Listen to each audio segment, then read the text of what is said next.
la joven militancia social que ustedes representan y poder transmitir un poco las claves de nuestra lucha y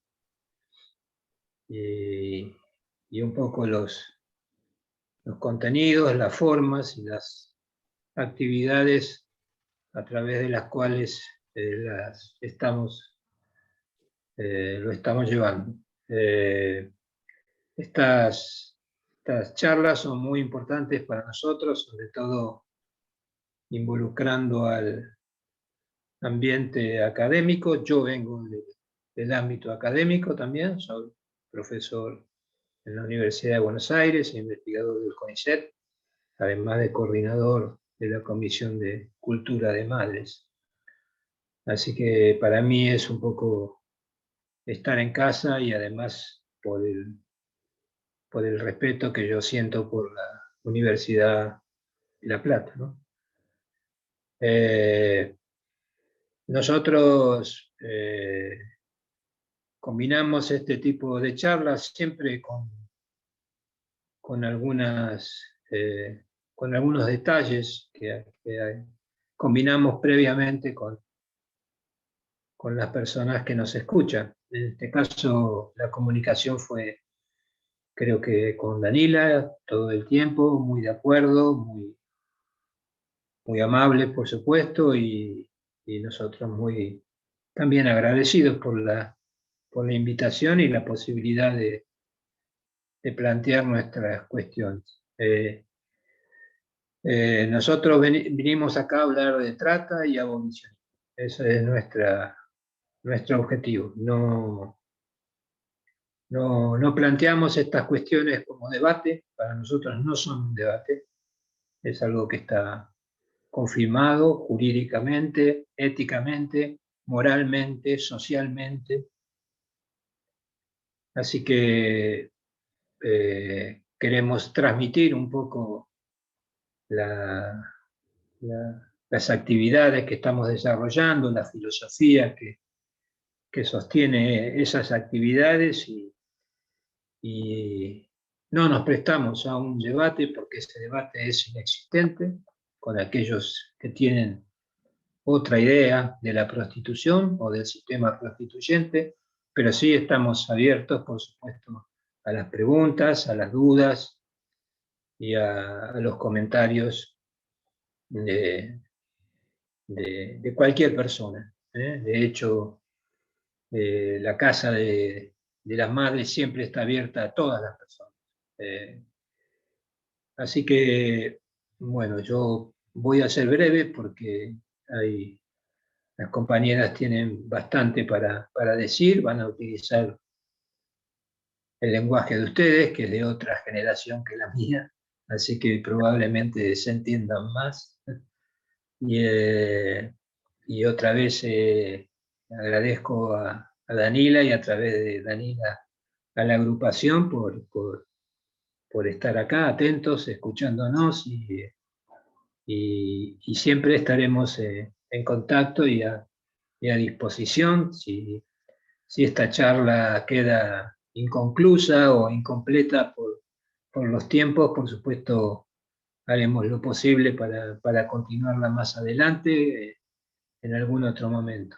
Y otra vez están todos y todas y todos invitados a visitar cuando se pueda la Casa de Madres, a conocer a nuestra líder, a nuestra presidenta, que es Margarita, y a intercambiar con cada uno de nosotros, miembros voluntarios de Madres, bueno, todas las inquietudes que se les presente individualmente o a la agrupación como colectivo.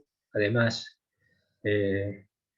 como iniciativa, bueno, celebro que hayan podido reunirse, agruparse, tener un posicionamiento sobre esto y plantearse las dudas de manera que puedan surgir conclusiones y posicionamientos claros respecto a estos dos a estos dos temas tan dramáticos, ¿no? Que están obviamente vinculados en términos generales a los derechos humanos y a la violencia contra las mujeres.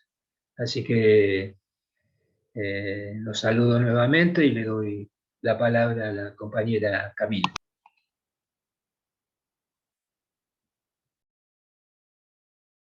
Bueno, muchas gracias. Cami está silenciada. Bueno, dos cositas. Soy brasileña, así que caso no quede algo claro, por favor pueden preguntar, porque a veces va el tema de la lengua ahí, se puede quedar ahí como no muy aclarado. Segundo, que soy un poco dinosaurio, así que no preparé un material así, sino que hablar, contar un poco de la parte de la historia, del recogido del tema. Voy a hablar brevemente algo que yo creo que es importante para del marco feminista, más todavía, que el sistema abolicionista tenía un origen anglosajón y protestante que se extendió por Europa el fin del siglo XIX y es una de las expresiones mayores del feminismo, ¿no?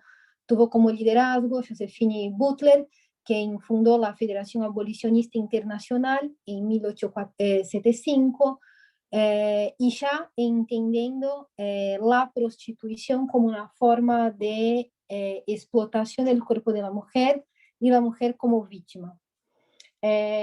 Habíamos arreglado que yo después me iba a enfocar mucho en el tema en Argentina.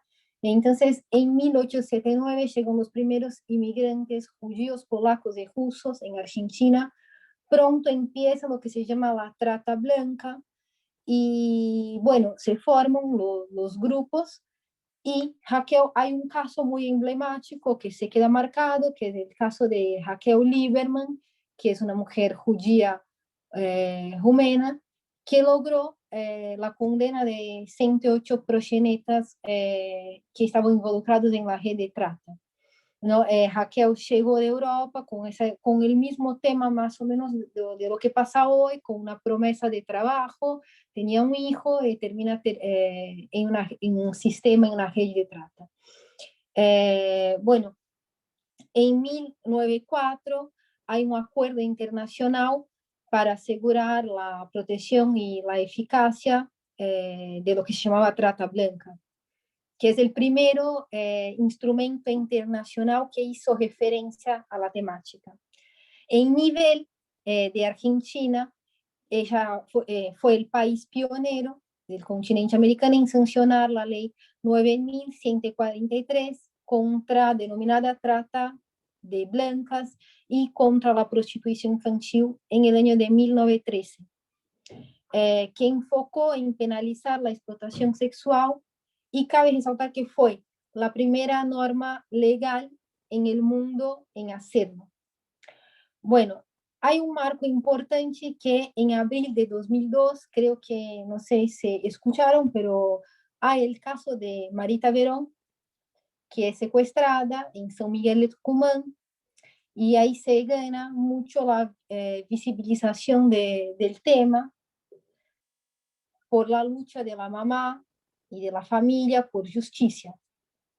Ya en 2008, pasado algunos años, se promulga la ley 26.364, que incorporó el delito de trata de personas del Código Penal de la Nación.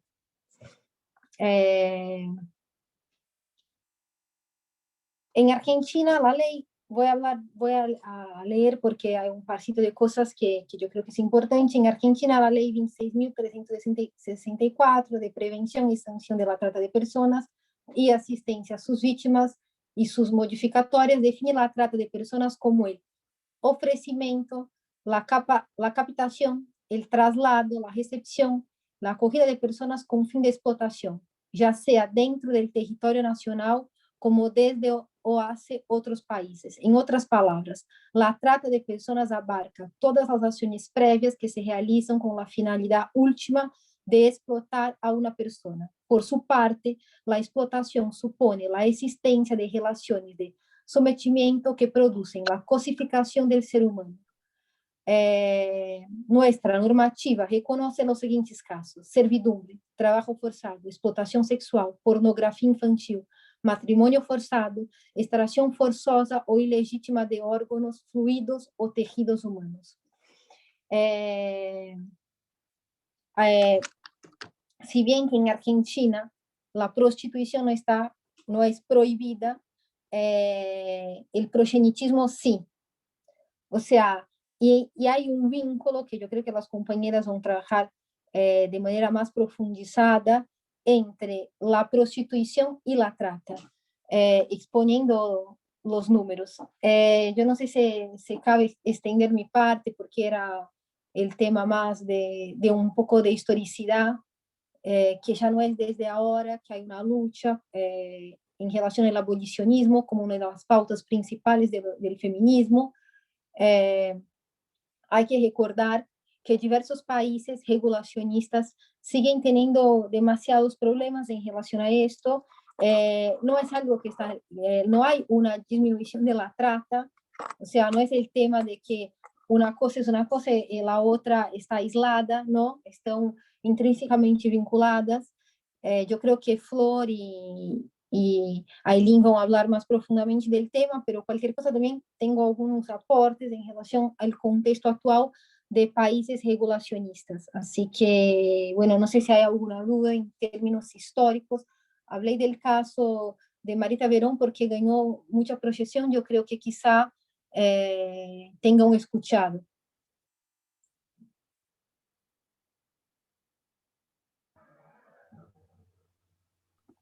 Sí, yo en lo personal lo conozco. Bueno, no sé si alguien tiene una duda referente a lo histórico o a alguien le gustaría hacer un comentario o si no, continuamos.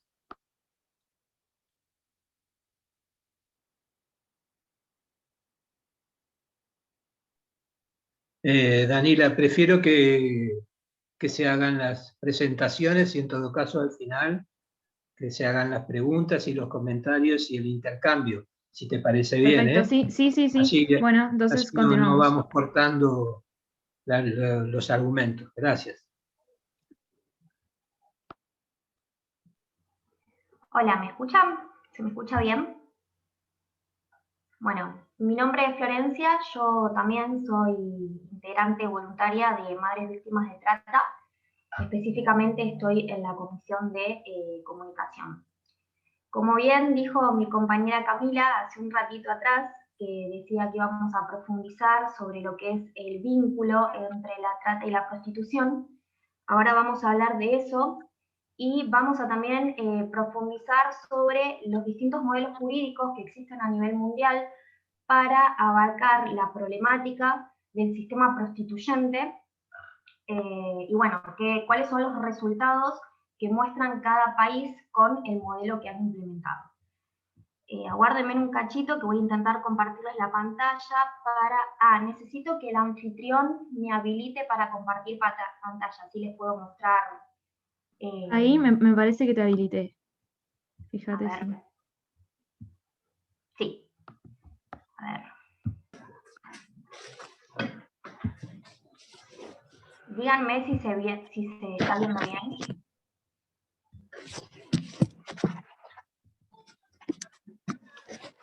Ahí se ve perfecto. ¿Se ve bien? Bueno.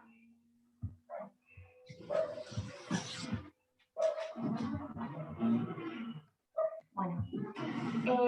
Antes de empezar a hablar sobre cada modelo en particular, con los distintos resultados que han presentado en cada país, a nivel introductor y general, creemos que es importante mostrar que, bueno, existen muchos informes y estudios con respecto a la temática.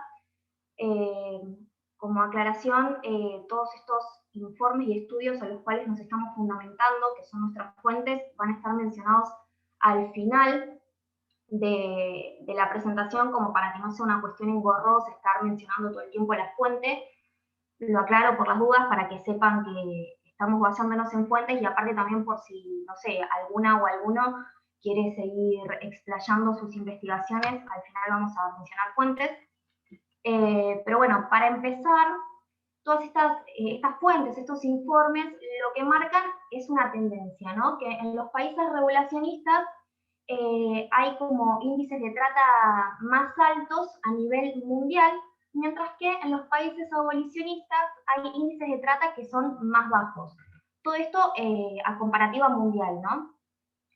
Unos ejemplos de estos países, en el caso de los países regulacionistas, es Alemania, que ha legalizado la prostitución en el año 2002, Holanda, que la legalizó en el año 2000, Bélgica en el año 2003, Suiza en 1942 y Austria y Grecia, que tienen los burdeles legalizados y proveídos por el Estado desde el año 1999. En el caso de los países abolicionistas, tenemos el ejemplo de Suecia, que es como el país abolicionista por excelencia a nivel mundial. Y después, bueno, tenemos como un caso muy particular, que es el de Argentina, que presenta un índice de trata medio, o sea, mientras están los índices de trata más altos a nivel mundial, donde están los países regulacionistas, y los índices de trata más bajos, los países abolicionistas, nosotros como Argentina estamos en el medio, y esto obviamente tiene mucho que ver con la forma en la que tenemos aplicado el modelo abolicionista. O sea, nosotros como país, si bien somos un país abolicionista desde el derecho, la realidad es que en la práctica, en la práctica real, somos abolicionistas a medias, e incluso me animaría a decir que un poquito menos que a medias. Y bueno, esto tiene una correlación directa, obviamente, con los resultados que tenemos, donde estamos ubicados en un índice de trata medio. Bueno, en el caso del continente europeo, hay estudios que marcan que existe una proporción general de víctimas de trata en todo el continente europeo, donde 1 de cada 7 prostitutas es víctima de trata en Europa. Esta proporción general se ve aumentada significativamente en aquellos países específicos que son regulacionistas, como por ejemplo el caso de Alemania, que en solo 2 años, de 2001 a 2003, aumentó su índice de trata en un 25% en solo 2 años, habiendo legalizado la prostitución en el medio, es decir, en el año 2002. También los estudios de estos informes hablan sobre las diversas modalidades de prostitución. Si bien todos concuerdan que no es lo mismo la prostitución callejera que la prostitución en burdeles u otras modalidades, lo que sí todos concluyen es que el tipo de legalización de la prostitución que aplica cada país regulacionista, o sea, si bien el modelo regulacionista tiene ciertos parámetros generales, cada país lo aplica de distintas formas, algunos tienen burdeles prohibidos y otros permitidos, pero lo que concluyen estos informes es que, sin importar el tipo de legalización que tenga el país, lo que no modifican son los resultados, es decir, que sin importar el tipo que se implementa, todos los índices de trata en todos estos países han sido aumentados de manera significativa de igual forma. Bueno, lo que resta preguntarnos, viendo este paneo general e introductorio, es ¿por qué en los países regulacionistas y prohibicionistas de la prostitución hay mayores índices de trata? O sea, ¿a qué se debe esto? ¿Por qué surge? Para respondernos esta pregunta, necesitamos analizar un poquito más en profundidad de qué consisten estos modelos jurídicos sobre la prostitución, cuáles son sus propuestas, sus fundamentos, a quiénes benefician y cómo funcionan. Por el primero que vamos a empezar es por el modelo prohibicionista de la oferta sexual. Prohibicionista o punitivista, ¿no? O sea, sinónimos, son lo mismo. Este modelo a grandes rasgos tiene como 2 características principales. Una es la sanción de la oferta sexual, es decir, sancionar a las mujeres prostituidas persiguiéndolas policialmente como si fueran delincuentes. Este modelo por lo general se fundamenta mucho en nociones religiosas que intentan preservar las buenas costumbres de la familia y la comunidad, excluyendo a los márgenes de la sociedad todo aquello que no coincida con sus estándares morales. ¿Qué quiere decir esto? Que toda la culpa y todo el mal está encarnado en la mujer prostituida como como si fuera una delincuente o la culpable de lo que es la existencia de la prostitución, como un delito. La incomprendencia del modelo prohibicionista radica en que empeora aún más la situación de las mujeres prostituidas, lejos de brindar soluciones a su situación de explotación sexual, las condena a la criminalidad e incrementa el nivel de violencia que se vive en la prostitución con la represión de las fuerzas de seguridad. Bueno, un claro ejemplo de estos resultados es el país de Estados Unidos, que tiene implementado un modelo punitivista. Básicamente, bueno, es como una salida fácil, o sea, prohíbo, recargo toda la culpa sobre la víctima y no profundizo sobre la problemática con la implementación de políticas públicas.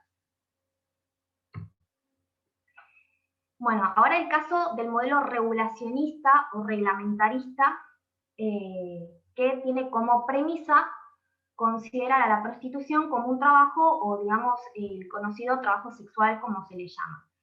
Tiene varias aristas, pero tiene como tres grandes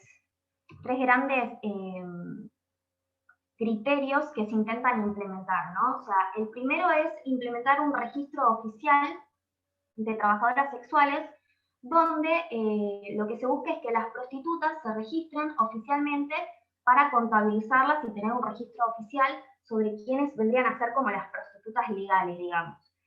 Detrás de este registro, lo que viene es un carnet identificatorio que se le entrega a la prostituta para poder ejercer de manera legal, y junto con este carnet identificatorio se entrega una libreta sanitaria.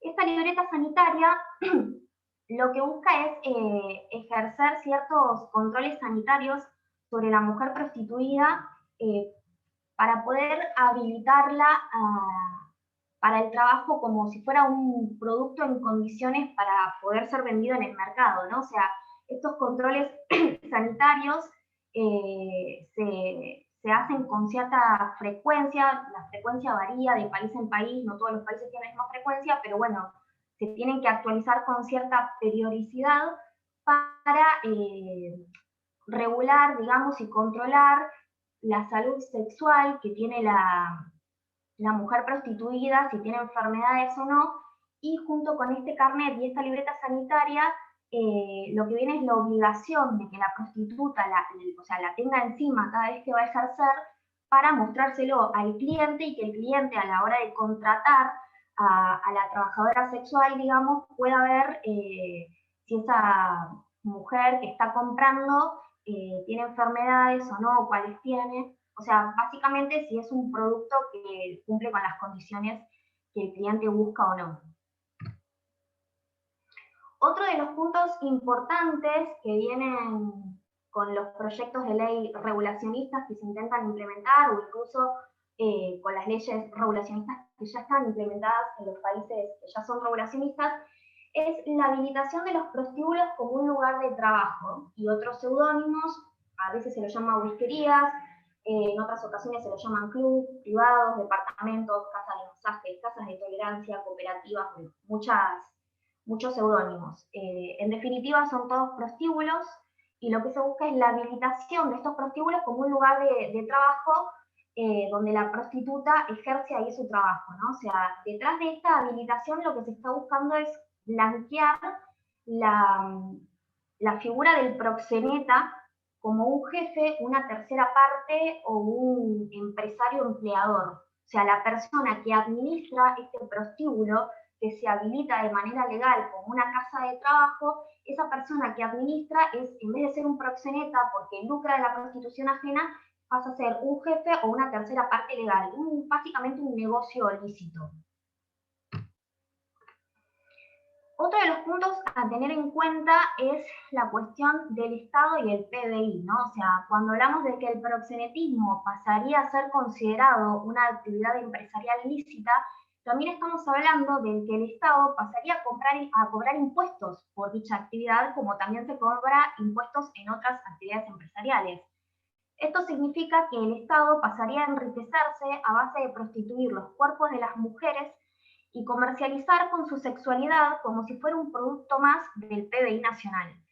Este punto es un punto bastante importante a tener en cuenta porque, digamos, no es casual que viviendo en una era capitalista y sobre todo neoliberalista, los países sean bastante reacios, o sea, en términos mayoritarios a nivel mundial, los países sean bastante reacios a aplicar políticas públicas abolicionistas del sistema prostituyente, porque el sistema abolicionista lo que propone es la implementación de políticas públicas que requieren como de mayor gasto e inversión pública para el Estado, en vez de proponer mayores riquezas como sí lo propone el modelo regulacionista. Bueno, dicho todo esto, que vendría a ser como un paneo del modelo regulacionista a nivel internacional, ahora nos vamos a centrar en lo que es el proyecto de ley regulacionista acá en Argentina. Como sabrán, acá en Argentina hay un proyecto de ley que, bueno, todavía obviamente no está legalizado y esperemos por lo menos que de esta postura abolicionista que no se haga ley nunca, pero bueno, está ahí en tratativa y es importante hablarlo. Una de estas cuestiones que es importante analizar detrás de lo que es el análisis internacional de la postura regulacionista es la cuestión más específica de nuestro país. En el caso del proyecto de ley que está presentado acá en Argentina, hay ciertos puntos como vacíos, donde hay cuestiones que no están muy aclaradas por el proyecto de ley. Una de ellas es qué es lo que se está regularizando, o sea, qué es lo que propone regularizar el proyecto de ley, la prestación de un servicio o la venta de un producto.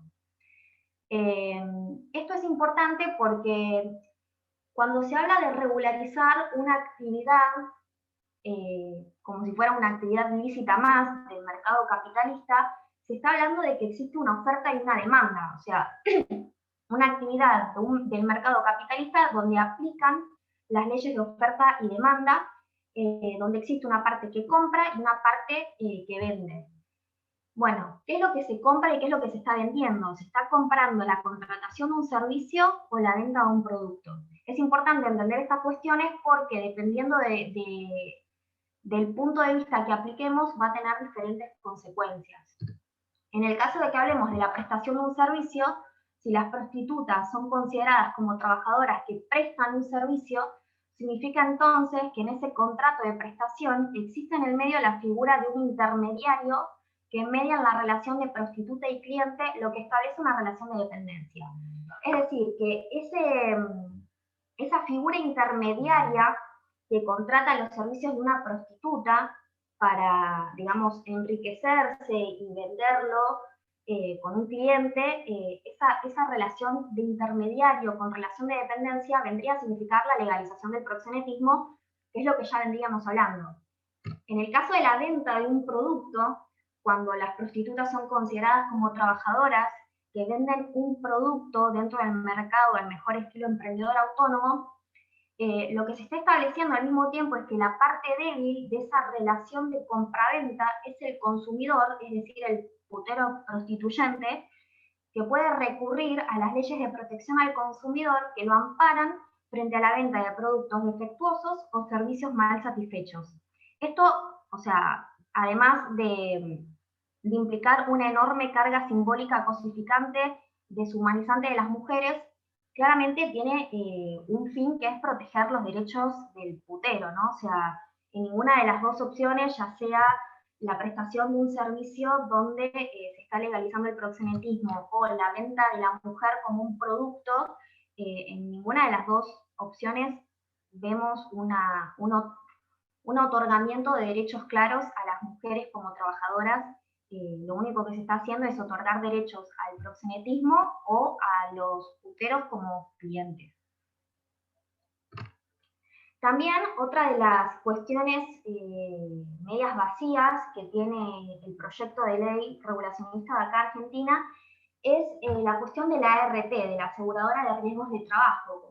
Como muchos y muchas de ustedes sabrán, la ART es una obligación de la parte empleadora que, digamos, no atañe a trabajadores y trabajadoras autónomas. Bueno, en el caso de que esto sea la implementación de la venta de un producto, donde, digamos, no hay intermediarios, la prostituta, digamos, es como una trabajadora autónoma. Bueno, ¿qué pasaría con las prostituidas en caso de que contraigan enfermedades o accidentes laborales?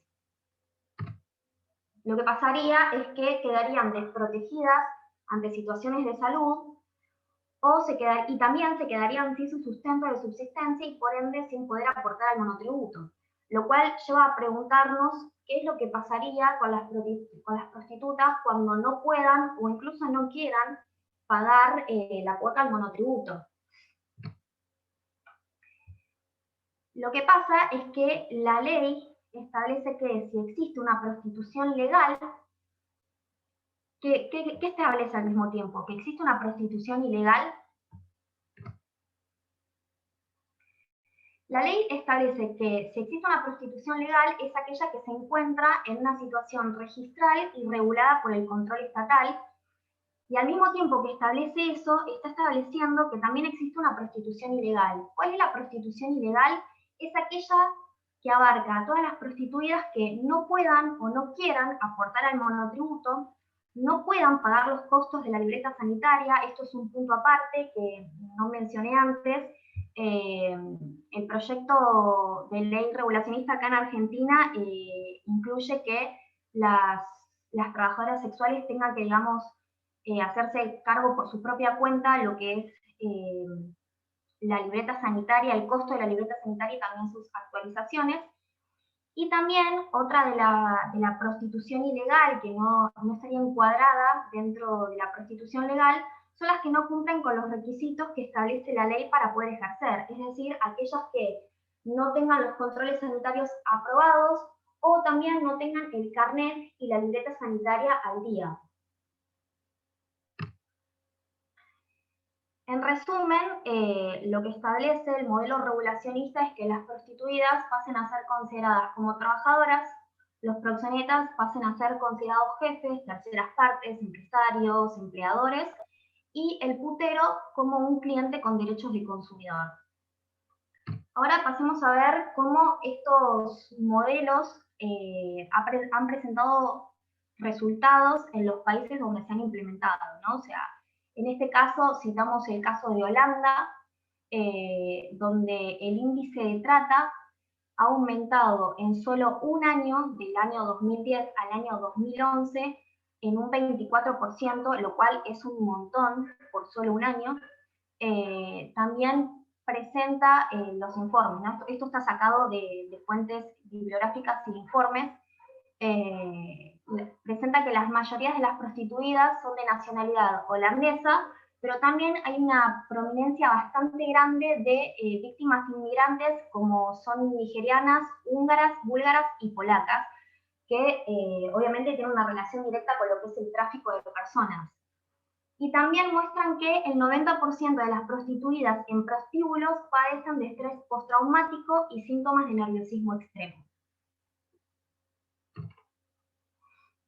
El caso de Alemania es otro de los países regulacionistas que muestran resultados similares en cuanto a lo que es el aumento de índice de trata, que bueno, ya lo mencioné al principio de la presentación, pero otro de las consecuencias que se han presentado es con respecto a la caída de los precios, ¿no? O sea, tras la regulación y legalización de la prostitución como una actividad más, lo que pasó es que se desplomaron los precios y los clientes cada vez empezaron a pedir más por menos y, no sé, o sea, exigían cosas a las prostitutas que si la prostituta no estaba dispuesta a hacerlo, o sea, estaban tranquilos de que siempre iba a haber otra prostituta que lo iba a hacer.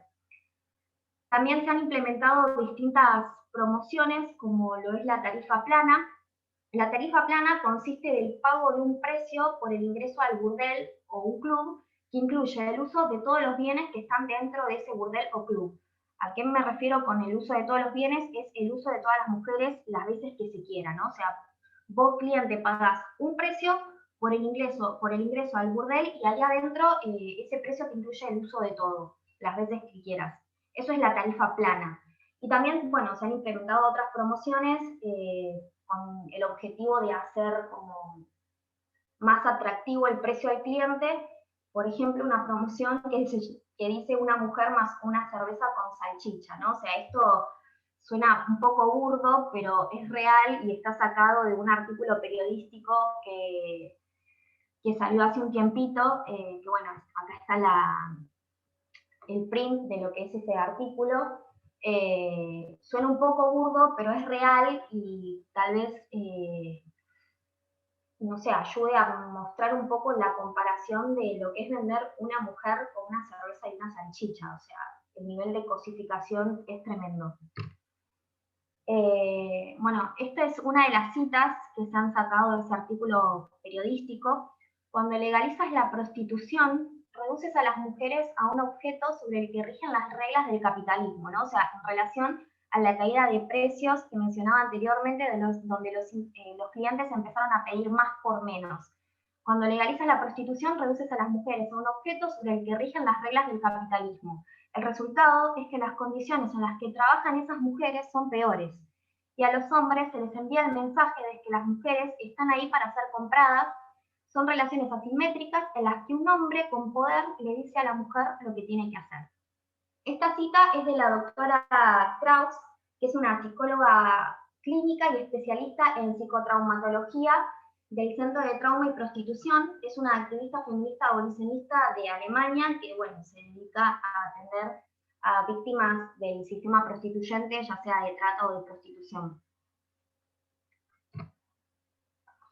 Otro de los resultados que muestran los informes de los resultados en Alemania del modelo regulacionista es que del total de prostitutas de toda Alemania, que hay una estimación total que va de 150.000 a 700.000 prostitutas totales, es que solo entre el 1 y el 5%, es decir, 7.000 prostitutas, están registradas oficialmente. Esto es un dato curioso porque a la vez estos datos son estimativos y los funcionarios públicos mismos del gobierno alemán reconocen que los datos no son del todo fiables, lo cual lleva a preguntarnos cómo puede ser que se suponga que es una industria como cualquier otra y a la vez no haya datos fiables como sí sucede en otras industrias. Otra de las citas importantes que nos pareció importante poner acá en esta presentación de este artículo periodístico que mencionaba anteriormente es la de Sandra Norak, que es una sobreviviente de trata en Alemania, que dice que ahora los niños en Alemania crecen con la idea de que la prostitución es un trabajo como otro cualquiera, que ir a un burdel y comprar a una mujer es como quien va a comprar cigarrillos. Ahora muchas mujeres entran en la prostitución porque piensan que es un negocio más, ni se imaginan la violencia que van a sufrir. Entrar es fácil, lo difícil es salir. En el caso de ella, bueno, lo que redactaba el artículo periodístico donde se la entrevistó es que ella terminó saliendo y escapando de su proxeneta porque su cuerpo ya estaba roto y no resultaba lucrativa, y que ese colapso fue lo que la ayudó a salir y la salvó. Otro de los países regulacionistas que presentan datos, e incluso datos más actualizados, porque estos datos que vamos a mostrar ahora son de un informe que se sacó en noviembre del 2020, o sea, hace poco, es de nuestro país vecino Uruguay, que, bueno, habla de muchas cuestiones. Primero empieza mencionando quiénes son las prostituidas, ¿no? Tiene muchas aristas, también toca lo que es el tema de los controles sanitarios y las consecuencias psicológicas y traumáticas, pero primero empieza hablando sobre quiénes son las prostituidas. El informe muestra que del 77 al 92% de las prostituidas son mujeres, el 77% tiene un nivel bajo de estudios, el 78% son mujeres inmigrantes, del 61 al 75% tiene una edad de 21 a 25 años y hay un porcentaje de 10 a 14% que son menores de 20 años. Esto es un dato importante porque que haya un porcentaje bastante considerable de mujeres prostituidas menores de 20 años indica que hay un inicio a la prostitución que está asociado a la explotación sexual en menores de edad. Esto lanzó ciertos indicadores que, si bien por el informe no están estudiados en profundidad, porque en esta sección solamente se buscaba identificar quiénes eran las prostituidas, sí indica muestra ciertos indicadores, como que, por ejemplo, las prostituidas que están en la prostitución en la adultez posiblemente hayan sido explotadas sexualmente desde la adolescencia o la infancia, y que incluso las vivencias por violencia, ya sea por parte de una pareja, una expareja o incluso dentro del círculo familiar, en muchos casos significan la razón del ingreso a la prostitución o la continuidad en ella. Otra de las cuestiones que se analizan en este informe es la oferta sexual en la web, que hoy en día es bastante común. Lo que han demostrado estos informes es que a nivel mayoritario las ofertas sexuales en la web son administradas por proxenetas o también los servidores web. Y también se han identificado ciertas tendencias, ciertas tendencias que, digamos, adaptan la publicidad que se vende en la web al gusto y placer de la clientela. Una de estas cuestiones que se identificó es que se pedofiliza, por decirlo de alguna forma, la oferta, o sea, a la mujer que se la vende como un producto se le falsea la edad disminuyéndola, ajustándose obviamente a los gustos de la clientela, que tienen gustos bastante pedófilos. Y también se racializa a las mujeres migrantes, vendiéndolas como exóticas, mujeres más fogosas o calientes. Otra de las cuestiones que también habla este informe es la cuestión de los controles sanitarios. Lo que cuenta es que, bueno, los controles sanitarios en el país regulacionista de Uruguay, la ley establece que los controles tienen que ser actualizados cada 6 meses, incluye estudios como el estudio de sangre, sífilis, VIH-B y PAP, y el país mismo, Uruguay, está reconociendo en el informe que lanzaron que el objetivo de estas políticas públicas regulacionistas en materia sanitaria tienen como un objetivo claro, que es el de habilitar a la mujer como un producto en condiciones para el mercado y prevenir enfermedades a los clientes. Otra de las cuestiones que también indaga el informe, entrevistando a mujeres prostituidas, es el de la demanda de la clientela, ¿no? O sea, cuáles son los pedidos que más reciben por parte de sus clientes. Entre ellos se menciona el papel de novia, las prácticas sexuales sin preservativo, de los cuales salió un dato bastante importante, que es que el 70% de los tuiteros, cuando ellas se resisten a ello, se oponen a esta demanda, el 70% de ellos se presenta resistencia.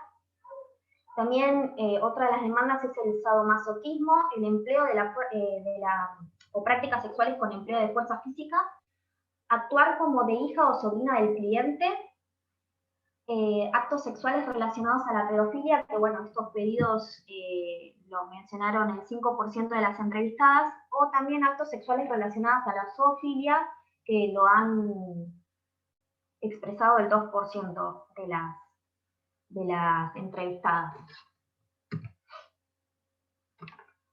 Bueno, el informe habla en un momento sobre la cuestión de las negociaciones. ¿Quiénes son, digamos, los que participan de la negociación sobre lo que se contrata, ¿no? O sea, el servicio que se está prestando o el producto que se está vendiendo. La mayoría de las entrevistadas contestó que las condiciones son impuestas por los proxenetas, o sea, por quienes vendrían a ser los dueños de los prostíbulos, y que, por ejemplo, en el caso de las prácticas sexuales sin preservativos, aunque ellas sean conscientes de que eso implica un riesgo para su salud, hacerlo se considera parte de su trabajo porque se los manda su jefe, digamos, y no tiene mucho margen de negociación para decir que no. Y para el caso de aquellas prostitutas que tienen un poquito más de margen de negociación porque trabajan sin fiolo, las condiciones del servicio son igualmente impuestas en mayor parte por el cliente porque son quienes pagan, y bueno, frente a la necesidad que tenés vos de tener, o sea, de trabajar, frente a la necesidad de la prostituida, digamos, el deseo del cliente es el que mayormente pesa a la hora de negociar. Otra de las cuestiones que también salieron en el informe es que un gran número de prostituidas han declarado vivir situaciones como actos sexuales sin consentimiento previo o hacer cosas obligadas por medio del empleo del abuso, de la violencia sexual, psicológica, o incluso también en el informe mencionaba sobre la amenaza del no pago del servicio, ¿no? Que funciona como un mecanismo de poder. También menciona la cuestión de las consecuencias psicológicas y emocionales, donde las entrevistadas mencionaron como una de las consecuencias más comunes el estrés emocional, la falta o pérdida del deseo sexual y orgasmos, el sentirse un objeto, la falta de oportunidades para dejar la prostitución como medio de subsistencia y el estigma social, que bueno, esto está muy relacionado con lo que es la discriminación de la sociedad que focaliza mucho en la mirada prejuiciosa y de la culpa sobre la mujer prostituida más que sobre el que consume prostitución, que tendría que ser el cliente, el putero, el sostenedor de la explotación sexual. Bueno, esto obviamente también analiza las consecuencias físicas, como el consumo problemático de drogas y alcohol, las infecciones y enfermedades de transmisión sexual, el cáncer de útero y enfermedades relacionadas al frío del invierno para el caso de aquellas prostituidas que están en la calle. Y por último, menciono una cuestión no menos importante, que es ¿qué piensan las prostituidas con respecto a la prostitución como un trabajo? Si lo toman como un trabajo o les gustaría hacer otra cosa o dedicarse a otra actividad. Lo que resultó de esta entrevista es que el 92% de las prostituidas contestaron que quieren dejar la prostitución y tener un trabajo que les permita tener un ingreso digno para subsistir tanto ellas mismas como también mantener a sus familias, que bueno, en la mayoría de los casos hay muchos casos de prostitutas que son madres. Esto es como un dato bastante importante a tener en cuenta si queremos hablar de si la prostitución es realmente un trabajo o no.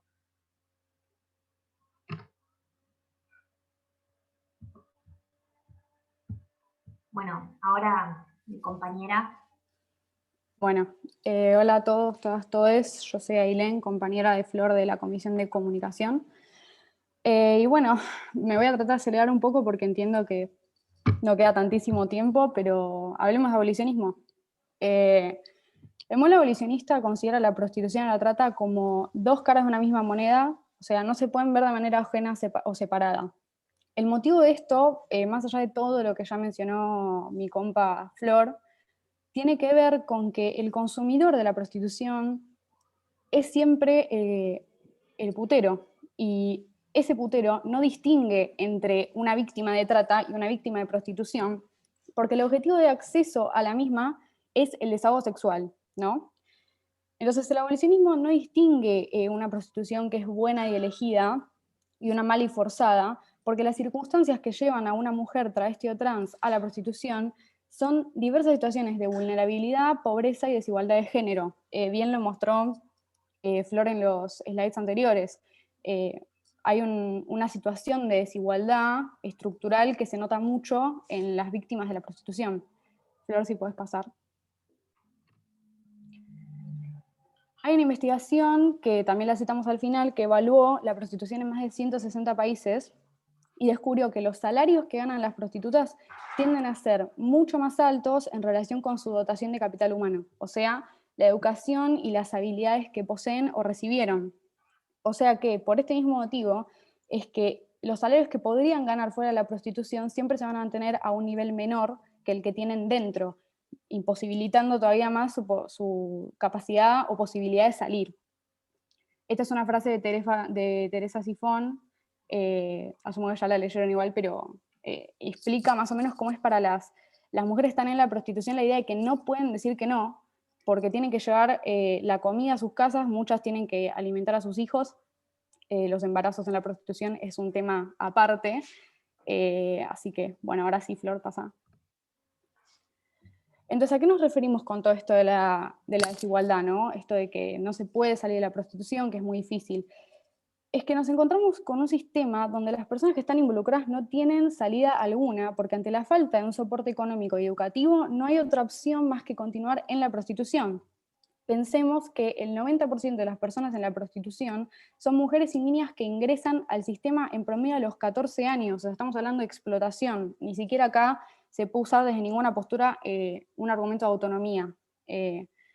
Y además, el 90% de la comunidad travesti y trans se encuentra en la prostitución.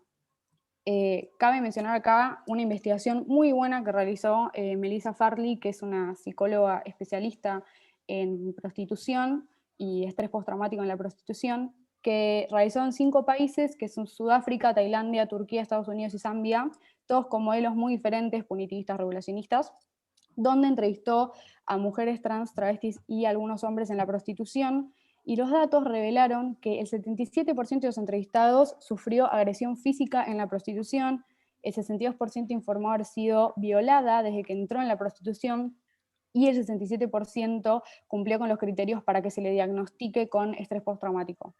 Igualmente, el dato más importante es que el 92% declaró que quería dejar la prostitución. Fíjense como tanto en el modelo regulacionista de Uruguay como en modelos de otros países se sigue manteniendo este porcentaje muy alto de personas que no quieren estar en este sistema. Entonces, si algo no dejan claro estos porcentajes, no es solo esta desigualdad, sino que es una problemática de género, donde la vulnerabilidad prevalece sobre las mujeres y feminidades, que además se ven 2 motivos específicos. Primero, que el 70% de las personas en la prostitución sufrieron abusos en la infancia, y que ese 70% son principalmente mujeres y niñas, y que además, hablando de la comunidad travesti y trans, el promedio, o sea, la esperanza de vida de esta comunidad es de 35 años. Es una comunidad completamente marginada de la sociedad y que la única forma de subsistencia que consiguen es la prostitución, muchas veces derivada de que son echadas de su casa a muy corta edad cuando se posicionan públicamente, digamos, con su familia como transgénero, transexuales, etc. Entonces, detrás de cada piba devenida en puta existen necesidades que no fueron cubiertas, situaciones vulnerables que el Estado como garante de derechos humanos no está atendiendo. Y cuando faltan los recursos básicos para la subsistencia, la prostitución no es una decisión, es una obligación. No hay libertad y autonomía cuando otra persona decide qué hacer con tu cuerpo y tu sexualidad. Esto lo sostenemos desde el abolicionismo. Si una persona necesita utilizar el dinero como medio de coacción para obtener el consentimiento de la otra parte, es porque ahí hay un problema. Por eso es que el abolicionismo considera que la sexualidad es un factor relevante en la vida y en la personalidad humana, y por eso luchamos porque la sexualidad sea autónoma, sana, placentera y libre, especialmente libre, de cualquier condicionamiento físico, psíquico, económico, entre muchos otros más. Desde este punto de vista es que el abolicionismo considera la prostitución como una forma de violencia machista. No es el trabajo más antiguo del mundo, es la explotación más antigua del mundo.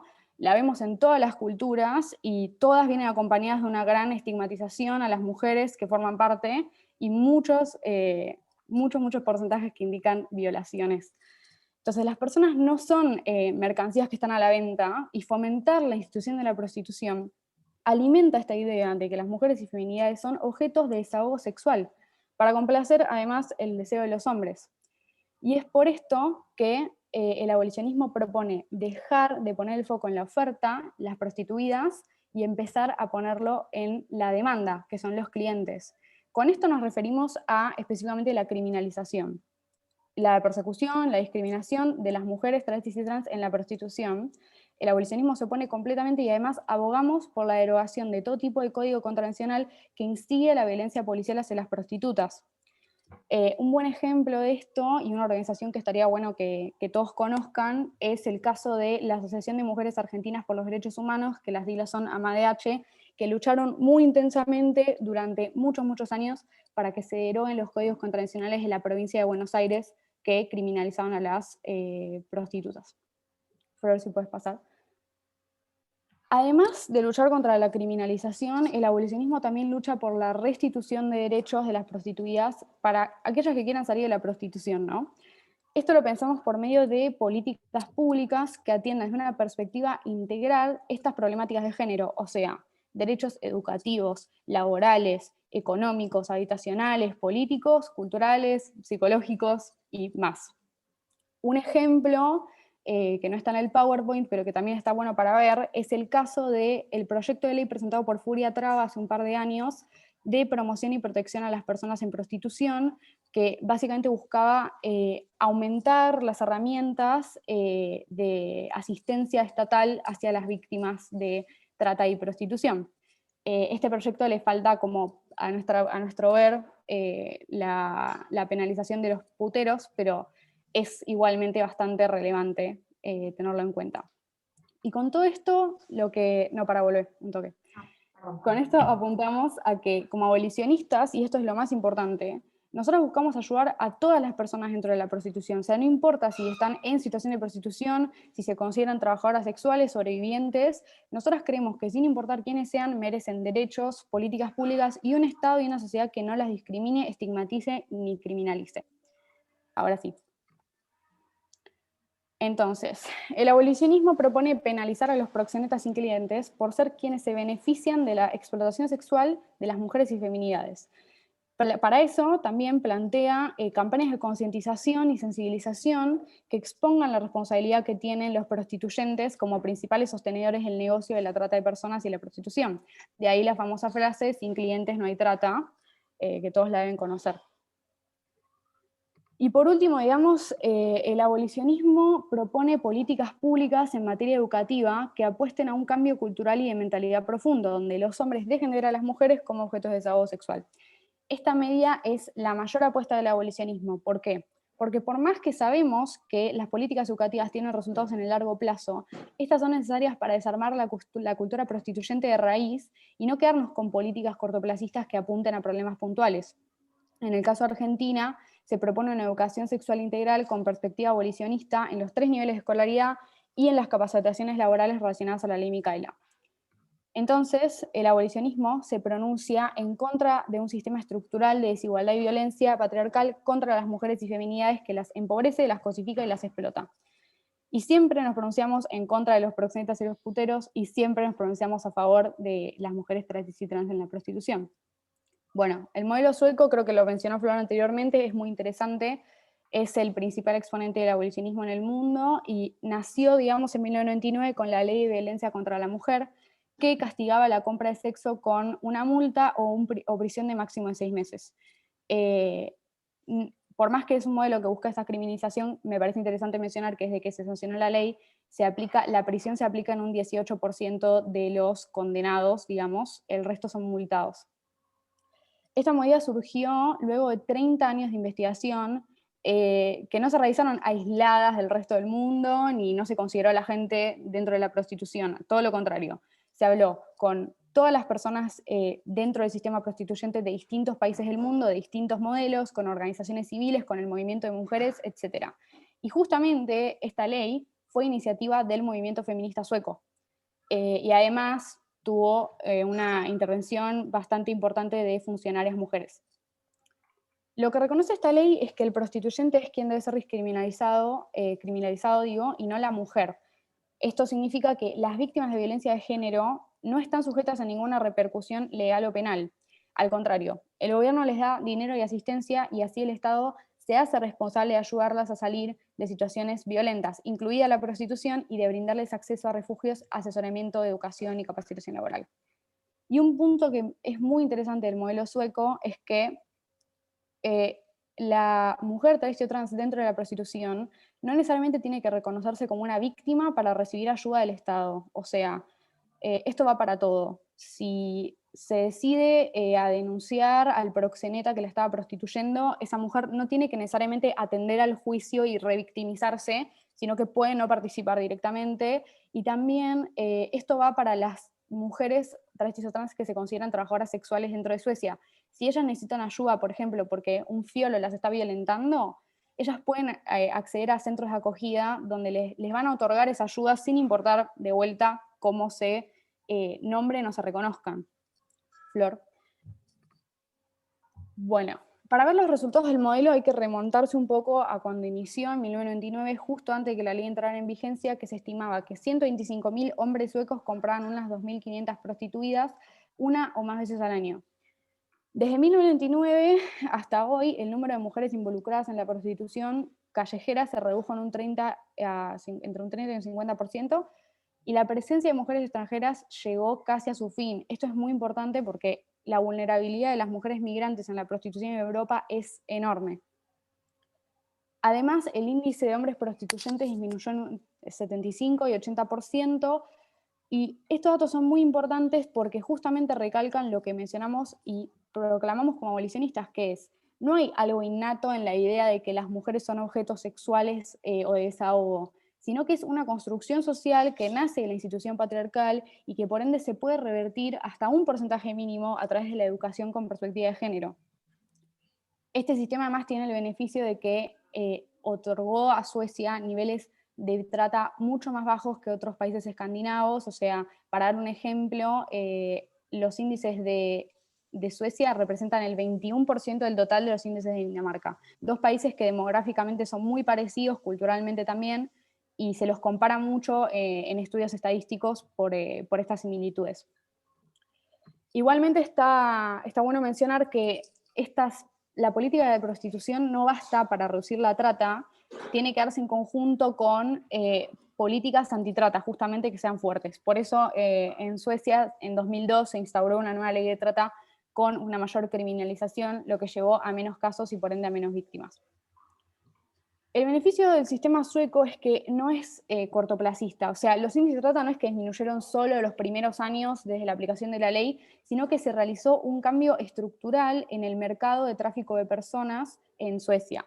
Y esto lo vemos en una investigación muy interesante que condujo el Departamento Nacional de Investigación Criminal con Europol y fuerzas policiales nacionales de otros países europeos, que determinó que Suecia ya no es un mercado atractivo para los traficantes porque se encuentran frustrados a la hora de establecer un negocio e intentar atraer clientes.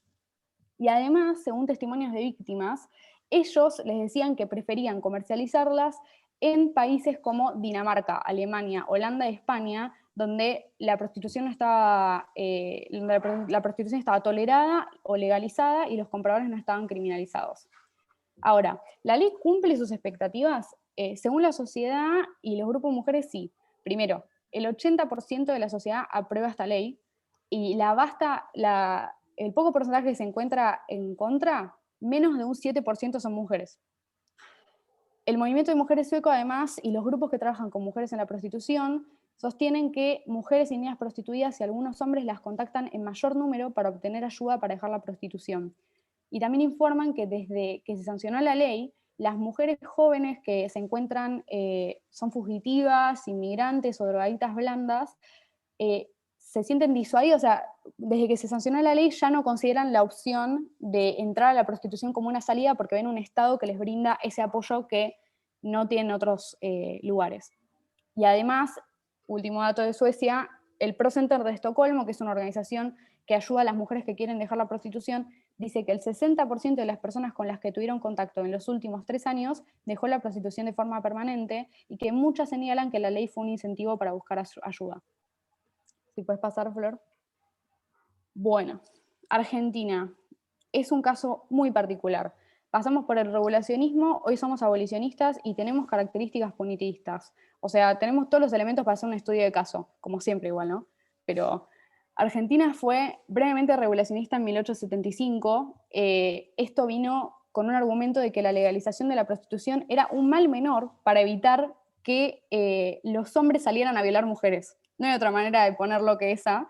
Decían que los instintos y deseos masculinos eran irreprimibles, entonces legalizando la prostitución se evitaba un aumento en las violaciones de mujeres. Esta reglamentación tenía una postura estigmatizante sobre las prostitutas, donde las obligaba a ocultarse de la mirada pública, a tener rigurosos controles médicos y a registrarse con un carnet identificatorio, todo lo que ya mencionó Flor en otros países. Y este sistema lo que tiene es que nunca detuvo el contagio de las enfermedades de transmisión sexual, sino que lo aumentó, y a la par aumentó el tráfico de personas de Europa a Buenos Aires. Y en medio de estas problemáticas, bueno, ya lo mencionó mi compañera Camila al principio, apareció Raquel Lieberman, que denunció a Sui Migdal, una de las organizaciones de Europa del Este que, bueno, son reconocidas, digamos, por esta historia tan fuerte que tuvieron en el tráfico de personas en Argentina. Y, bueno, Raquel recién fue liberada, digamos, recuperó su libertad en 1930 y esta organización fue desbaratada en ese año porque, bueno, lentitud de los tribunales.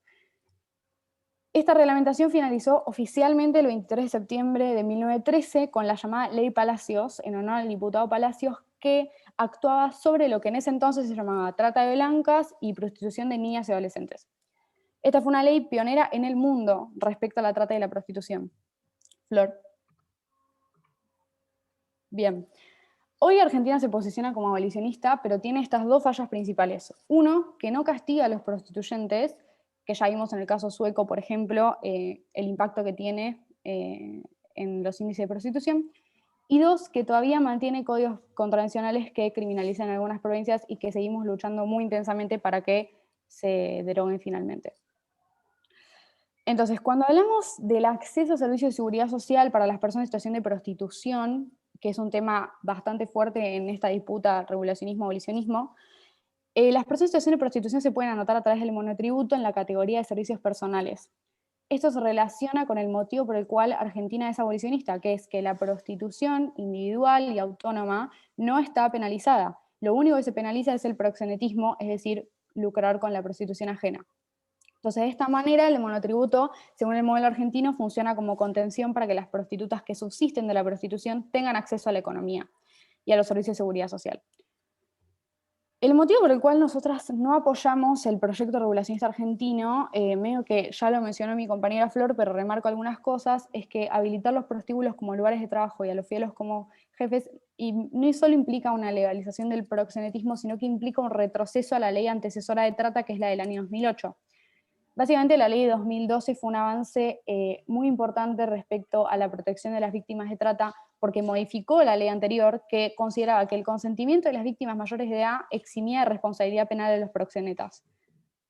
O sea, en palabras simples, si había un allanamiento a un prostíbulo y la policía preguntaba a una chica mayor de 18 años si estaba ahí por su consentimiento o no, y ella respondía que sí, no se penalizaba al proxeneta, ni ella se la derivaba a algún tipo de asistencia psicológica. Esto es gravísimo, hay un montón de testimonios de sobrevivientes, creo que hasta Alika Kinan, que es una mujer que tiene uno de los casos más emblemáticos de acá, mencionó cómo los proxenetas le instauraban un discurso justamente para que ella no dijera que estaba ahí por trata, sino que estaba ahí porque quería. Y justamente por eso se terminó modificando la ley de 2008. Entonces, retroceder a esa ley significaría que el proxenetismo y sus métodos de captación pasen a ser considerados un negocio ilícito, porque la policía se va, no vuelve, y ese prostíbulo sigue habilitado. Flor. Bueno, cuando hablamos de militancia abolicionista, si están metidos en el mundo de la lucha regulacionismo-abolicionismo, ya saben cómo es la disputa, ¿no? Las abolicionistas son europeas, blancas, académicas, y no existimos en Argentina, básicamente, y nos gustaría muchísimo usar esta oportunidad para desmentir eso. La militancia abolicionista nació de las mujeres en situación de prostitución. La primera organización abolicionista fue la Asociación de Mujeres Argentinas por los Derechos Humanos. Cabe mencionar que ellas además vieron la prostitución de los dos lados. ¿En qué sentido? Se encontraron en la prostitución y ellas inicialmente formaban parte de la Asociación de Mujeres Meretrices Argentinas, que hoy se reconoce como AMAR, que se creó inicialmente para luchar contra la violencia policial que se ejercía sobre las prostituidas. Pero más tarde, esta organización, con el consentimiento de solo 2 integrantes, se unió a la CTA y tomó una postura regulacionista del trabajo sexual, por lo cual la mayoría de estas mujeres de AMADH se desvincularon de la asociación y crearon su propia organización con postura abolicionista. Flor. Entonces, y hacer una observación. Sí, a mí me gustaría hacer una observación que olvidé. Que en el marco Cami, ya termino. Es la última slide. Bueno, ¿Me bancás 5 segundos y te doy la palabra? Claro. Bueno, última cosa que digo. Cuando hablamos de abolicionismo, no hablamos solo de estadísticas de países europeos, ni hablamos de una abstracción que sacamos de un libro de hace 60 años. No. Nosotras somos abolicionistas porque escuchamos a las putas. estos son algunos ejemplos de mujeres travestis y trans que pueden buscar.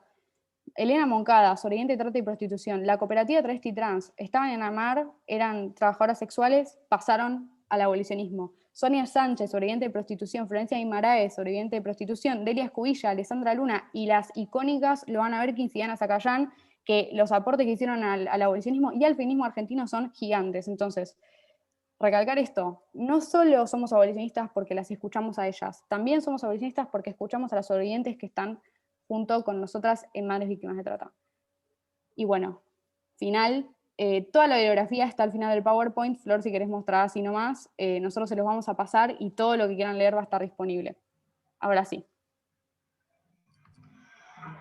No, solo quería sumar algo que en el curso de la historia siempre hubo una romantización en el cine y más con el avance del neoliberalismo, la idea de libertad y de la romantización de la prostitución. Sin embargo, quiero dejar solo la lectura de una sobreviviente del tráfico sexual que terminó yendo a trabajar bueno, la impusieron a trabajar en películas y ella escribió un relato donde está: mi escena de penetración anal doble me rompió, sangré hasta el estómago y perdí la conciencia. Terminé en coma, me recuperando con donaciones de sangre. Me filmaron durante 7 minutos después de haber desmayado. Esta escena ganó el premio de mejor actuación de pornografía.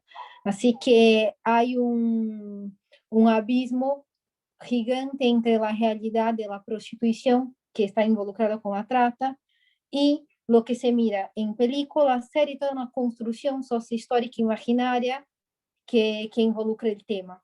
Por lo tanto, creo que es importante una reflexión entre lo que se mira como algo que involucra las libertades individuales y de lo que de hecho es una imposición del sistema neoliberal que obliga a esas mujeres a se exponer a situaciones como esa.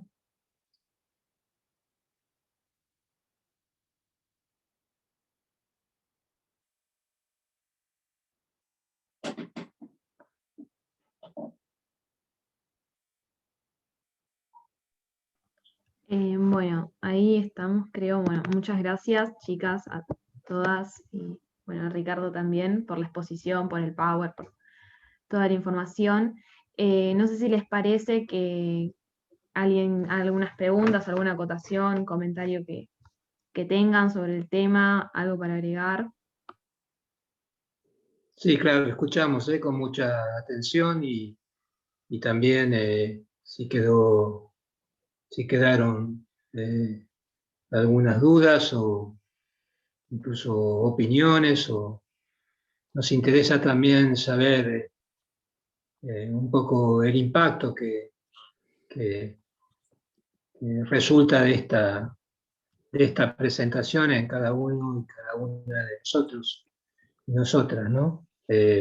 Para nosotros es muy importante este trabajo, que es un trabajo de concientización, no solamente de difusión, sino también de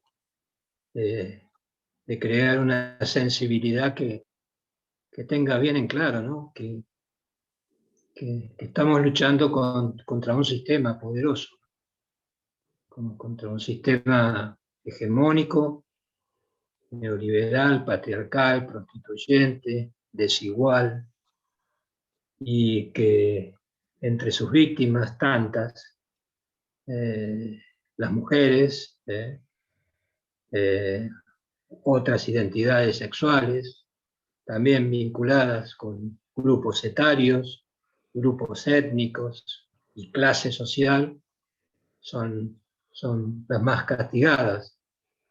Esto es un proceso histórico que ha tenido idas y vueltas, subidas y bajadas. Ha habido en la década del 60 y del 70 como ciertas intenciones o una intencionalidad política de procesos revolucionarios de tratar de eso, de quebrar un poco esta desigualdad de género. Lamentablemente esos proyectos no resultaron exitosos por la represión salvaje que sufrieron, nuestro país es un ejemplo claro de eso, ¿no? De ahí aparecen los pañuelos blancos que conocemos, pero bueno, esta reactualización del liberalismo, del neoliberalismo, ha reforzado todos estos males que trae este tipo de relación en casi todas las sociedades y la ausencia del Estado, ¿no? Frente a esta problemática. Así que los obstáculos o los enemigos, diría yo, son muy poderosos y el trabajo que estamos haciendo, somos conscientes de que es un trabajo a largo plazo, pero estratégico, sobre todo si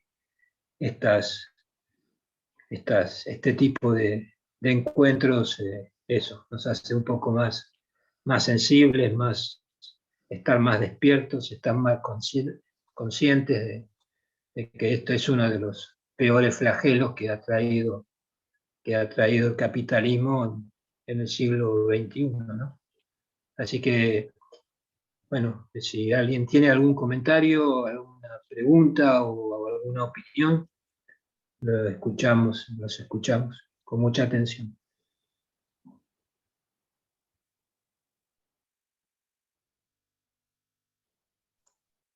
Bueno, yo tengo una pregunta. Primero que nada quería... ¿ya puedo preguntar, Dani? Sí, usted prende el micrófono, sí. tipo. Genial, genial. Primero que nada quería agradecer por este espacio. Me parece que es súper interesante y que siempre tenemos que generar estas charlas y estos puntos de encuentro. Y quería preguntar una cuestión que siempre me hace mucho ruido porque me gusta mucho escuchar distintas posturas y esto me pasa que al escuchar ambas posturas, que son contrarias, ninguna de las dos a veces logra darme una respuesta y son debates internos que tengo conmigo mismo constantemente. Y la pregunta más concreta es, ¿qué respuesta le da el abolicionismo a las mujeres que quieren la regularización de lo que podría llegar a llamarse su trabajo, teniendo en cuenta los recursos del Estado que tenemos y el país donde vivimos? Esa sería mi pregunta y nada, muchas gracias otra vez. Ailu, ¿querés que vayamos respondiendo entre las dos? Digo, porque más que nada esto lo mencionamos en el PPT. Sí, dale, mándale. Bueno, en realidad el abolicionismo lo que propone es, bueno, como bien mencionamos en lo que fue la presentación, son políticas públicas para ayudar a salir de la prostitución a las mujeres que lo desean. Y en el supuesto caso de que haya mujeres que deseen quedarse en la prostitución, o sea, ya mencionamos que hay una amplia mayoría, casi totalitaria, del 95% que dice no querer estar ahí, pero bueno, en el supuesto caso minoritario de que haya mujeres que sí quieran prostituirse, el abolicionismo no se los impide, no es que nosotras estamos proponiendo prohibir que se prostituyan. El abolicionismo no prohíbe el ejercicio autónomo, independiente de la prostitución, y como bien mencionó mi compañera Ailén, que es una parte que lo mostró ella en la presentación, el monotributo, el modelo monotributista de acá de Argentina, permite a las prostitutas que quieran ejercerlo, digamos, poder afiliarse al sistema monotributista bajo la categoría de servicios personales, y lo pueden hacer tranquilamente porque acá en Argentina la prostitución no es la prostitución independiente, digamos, ejercida de manera independiente y autónoma, no está penalizada, lo único que está penalizado es el proxenetismo, así que en el supuesto caso de que haya mujeres que sí quieran hacerlo, se pueden afiliar al monotributo sin necesidad alguna de cambiar las leyes con respecto a la prostitución. O sea, ¿qué quiero decir con esto? Que no es necesario regular la prostitución para que una mujer que sí quiera prostituirse pueda afiliarse al sistema monotributista bajo la categoría de servicios personales, monotributar al mismo tiempo que se prostituye. No sé si pude contestar bien tu pregunta o quedó algo... Sí, sí, genial, muchas gracias. Perdón, agrego una cosa que me parece interesante. Cuando nosotros hablamos de políticas públicas, son para todos, todas, todes. O sea, cuando nosotros decimos, obviamente, que brindamos políticas públicas para las mujeres que quieren salir de la prostitución, pero cuando hablamos de políticas habitacionales, de asistencia, de brindar alimentos, brindar subsidio, lo que sea, esas políticas son para todas las personas en la prostitución. Entonces, si hay una necesidad que no está siendo cubierta para la gente dentro de la prostitución, ya sea trabajadora sexual como sobreviviente, el abolicionismo cubre las dos. Y esta idea también que lo que surge mucho es que hay, no sé si esto va de la mano de lo que preguntaste, Micaela, creo que es, hay un discurso muy instaurado de que la ley argentina supuestamente tiene una criminalización sobre la trabajadora sexual, o que el abolicionismo no trabaja con las trabajadoras sexuales, y la realidad es que muchas de las organizaciones que promueven esa idea de que la legalización es la solución, tienen causas por proxenetismo. Hay un vínculo muy directo en todos los países que analizan además los informes que citamos, donde las organizaciones que promueven la legalización tienen más de un funcionario dirigente condenado por trata de personas, y trata de personas de verdad, no criminalización o estigmatización, ¿no? Víctimas que han salido a hablar públicamente de cómo las explotaban. Me parece interesante agregar eso porque capaz no se habla tanto. No, quería agregar un poco más en términos de fundamentos, ¿no? Para nosotros y para nosotras la prostitución siempre es violencia, y es violencia en general contra las mujeres. Hay una especie de idealización de esa posibilidad de prostituirse de forma libre, negociando, incluso hasta se llega a decir que se negocian emociones. Eso es falso, eso es totalmente falso. La relación entre el putero y la prostituida o los prostituidos siempre son asimétricas, siempre implican una violación a los derechos humanos, a la persona, a la psicología, a los cuerpos. Así que lamentablemente existe. Lo que buscamos es que esto no suceda más, que los cuerpos de las mujeres y de otras identidades no se conviertan en una mercancía. Ya bastante en este sistema capitalista vendemos nuestra fuerza de trabajo. Bueno, es nuestra fuerza de trabajo. Ahora, que tengamos que vender también nuestros cuerpos, yo te diría, ¿cuál es el límite entonces entre la oferta sexual como mercancía y crear un mercado de venta de órganos? ¿Cuál es el límite? Ninguno, ninguno. Entonces, sería bastante difícil poder aceptar esto, ¿no? Que haya un mercado de venta de órganos. Bueno, lo mismo ocurre con la prostitución, que es violencia, que es mercantilismo, que se genera entre dos partes totalmente asimétricas, y que, bueno, como escuchamos siempre, en una expresión libre de autonomía, en ese acto de la prostitución hay un sí y hay un no. Bueno, ese no nunca es escuchado, siempre se escucha ese sí. ¿Por qué? Porque el poder está en ese sí. O sea que no es que estamos en contra de las personas que tienen que ejercer eso, porque por las condiciones, como vos mismo decís, bueno, en este país, con estas condiciones, hay otros países que están peor todavía, que están mucho peor, en términos de condiciones socioeconómicas y en términos del mercado de trabajo, ¿no? Que influyen para que esto sea una eventual salida o alternativa de sobrevivencia. Bueno, hay que luchar contra eso. Y el Estado es responsable, es cómplice y es responsable del proxenetismo. Mira, hay una ecuación que es como directa, ¿no? Casi de lógica, que es más prostitución, más proxenetas, más prostíbulos, más trata. Viene todo junto, así, en esa línea. con signos de iguales, que continúa, de abajo para arriba y de arriba para abajo. O sea, en este punto no hay un debate, como no hay un debate en los derechos humanos, en el respeto a los derechos humanos. Así que quería aclarar esto con un poco más de énfasis, porque bueno, eso. Para nosotros, o sea, vuelvo al fundamento inicial, ¿sabes? La prostitución es violencia. Ella es violencia fundamentalmente contra las mujeres. Otro tipo de violencia contra las mujeres en un sistema que ha naturalizado esto por siglos, y que este neoliberalismo lo ha reforzado.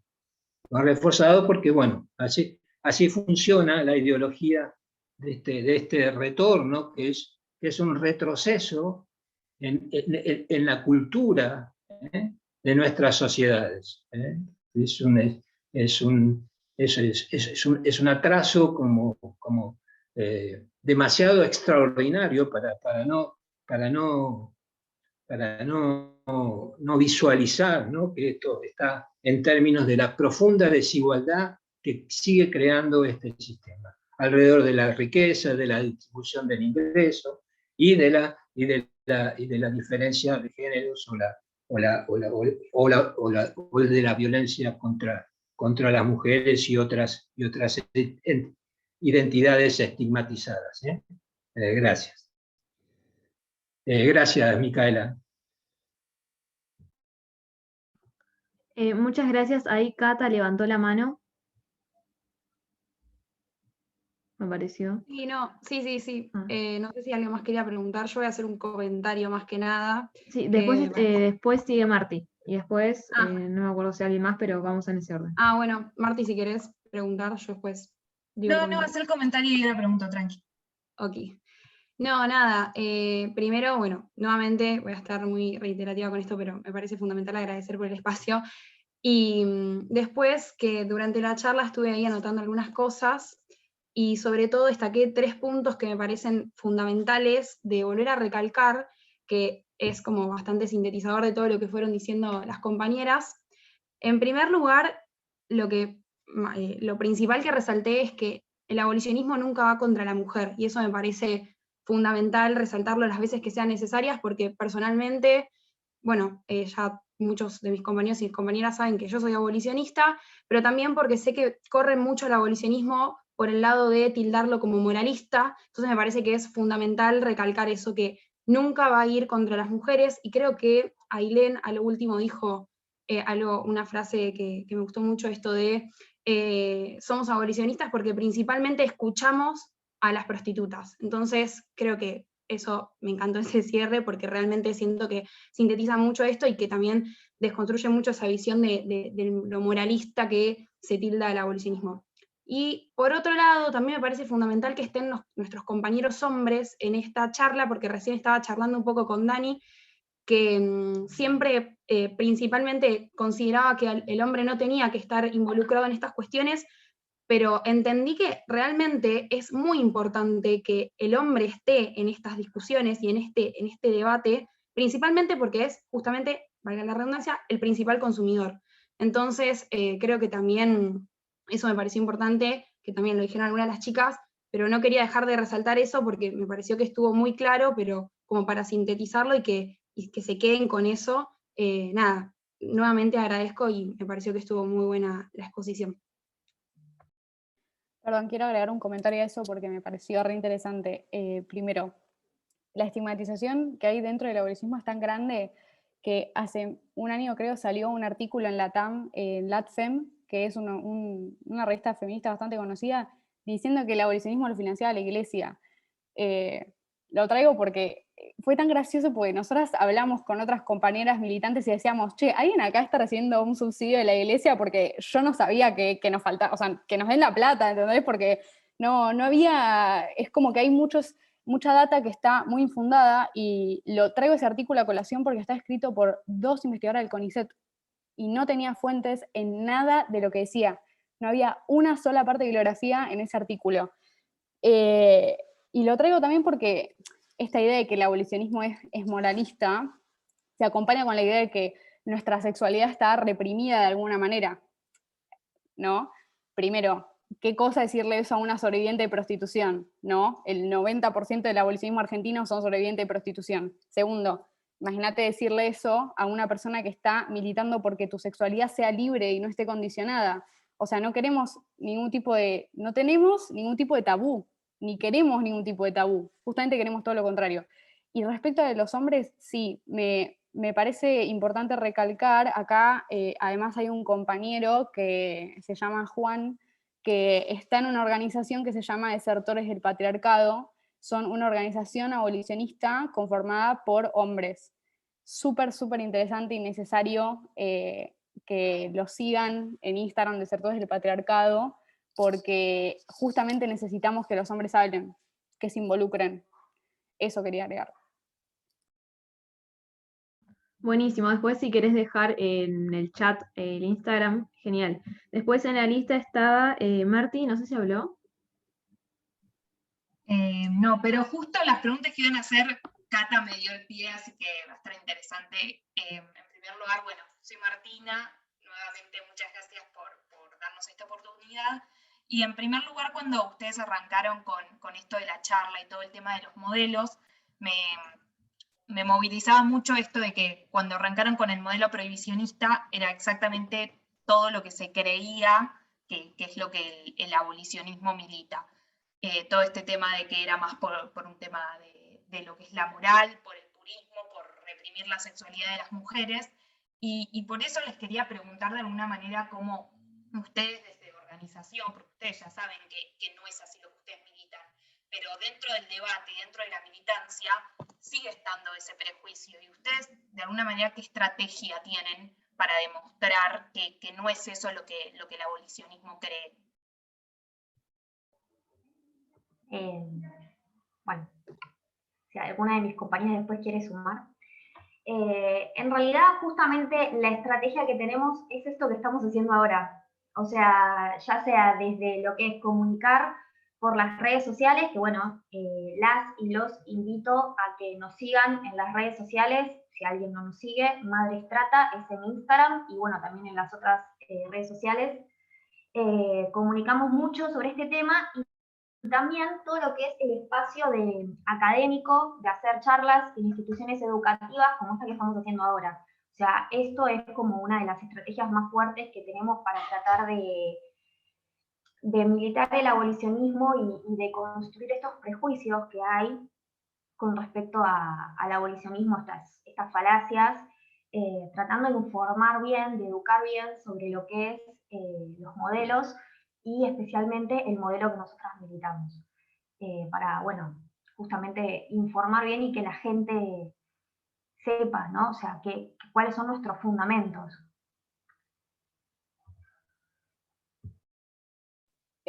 Perdón. Dale, Ricardo. Sí, dale. le agrego algo a Florencia. Un segundito. ¿Ailén, o querés hablar? Sí, pero después de vos estoy acotando en todo, así que... No, hablamos antes.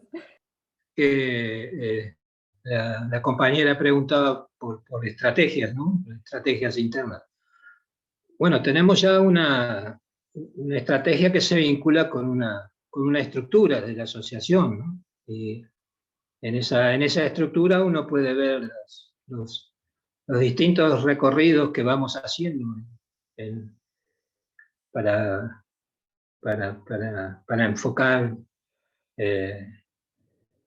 los problemas, los temas, para profundizarlos, ¿no? Y bueno, eso ya mismo es una estrategia, ¿no? En esa estrategia, estas dos comisiones que hoy estamos participando, Cultura y Comunicación, tienen un rol fundamental en la difusión y en la concientización, ¿no? Que es el rol un poco planteado a mediano y largo plazo, ¿no? Y por otro lado tenemos otras áreas que cubren más las urgencias, digamos, ¿no? Los problemas contemporáneos, de lo que va sucediendo, que son cotidianos, ¿no? Desde el punto de vista legal, por un lado, y desde el punto de vista psicológico, por otro, ¿no? Un acompañamiento a a las víctimas permanentes. Y todo esto está en función de una, yo diría, de una plataforma que es la voz de las víctimas, ¿no? O sea, nosotros somos representantes en algún sentido, o tratamos de ser de la forma más noble, digamos, y más auténtica de las voces de las víctimas, que están invisibilizadas, calladas, oprimidas, reprimidas, o enfermas, o desaparecidas.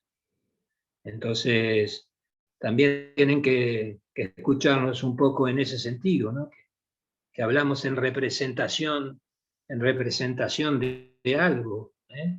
Que no está, que está medio oculto, que está escondido, que hay que cuidar, que hay que proteger, que hay que acompañar. Y ahí un poco las decisiones que se toman vienen de esas voces también, ¿no? Que son decisiones a veces pragmáticas, a veces contradictorias, a veces complementarias, pero esta es una organización viva, ¿no? Que tiene como base a las víctimas, justamente, ¿no? A las mujeres víctimas y a sus entornos. Y nosotros funcionamos un poco en esa clave, ¿no? En tratar de ser representantes y cuidadores, entre comillas, de lo que produce este sistema.